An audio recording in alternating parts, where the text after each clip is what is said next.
চলো রাতের খাবার দাবার সেরে হয়ে গেছি রেডি, যাবো স্টেশনে, কারণ আমাদের ট্রেন আছে পদাতিক। আমরা যাচ্ছি আলিপুরদুয়ার। আমি যে কি পরিমাণে এক্সাইটেড না, আমি তোমাদের বলে বোঝাতে পারবো না।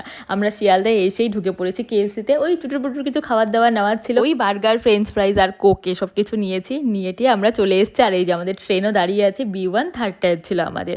আর মাকে ফোন করে বলেছি কি, মা আমি আজকে একটু মুভি দেখতে বেরিয়েছি, আজকে আর ফোন করবো না, কালকে ফোন করবো।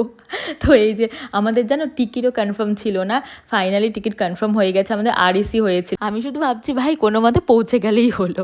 যাই হোক, আমাদের সাইড লোয়ার পরে কনফার্ম হয়েছিল। আমার তো সাইড লোয়ার ভীষণ পছন্দের, আমি যখনই যাই সাইড লোয়ারই নিই। তো ট্রেনটা ছেড়েছে আর আমরা খাওয়া দাওয়া বের করে বসে পড়েছি খেতে, মানে আমাদের আর তরসই ছিল না।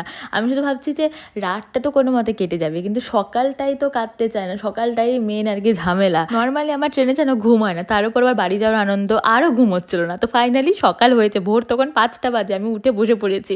পর্দা খুলতে দিচ্ছিল না লোকজন, প্যাসেঞ্জাররা, যে পর্দা লাগাও আলো আসছে।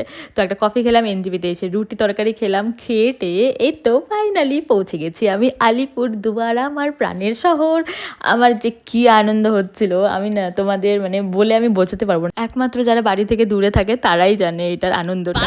এখন সুন্দর লাগছে, সব সুন্দর আলিপুরে, এই গরুগুলো সুন্দর আলিপুরে, ভ্যানটাও সুন্দর আলিপুরে, আলিপুরে সব সুন্দর ভাই, টোটোওয়ালাও সুন্দর।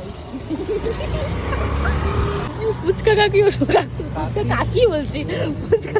আমাদের এখানে প্যান্ডেল শুরু হয়ে গেছে, বাবা আমার কি ভাল লাগছে। এই তো আমরা টোটো করে নিয়েছি, যাচ্ছি বাড়ির দিকে। নেক্সট ভিডিওতে তোমাদের সঙ্গে শেয়ার করবো মায়ের রিয়াকশনটা। এই ভিডিওটা এতটুকুই থাক, দেখা হচ্ছে নেক্সট ভিডিওতে। তোমরা সবাই খুব ভালো থেকো, ওকে বাই।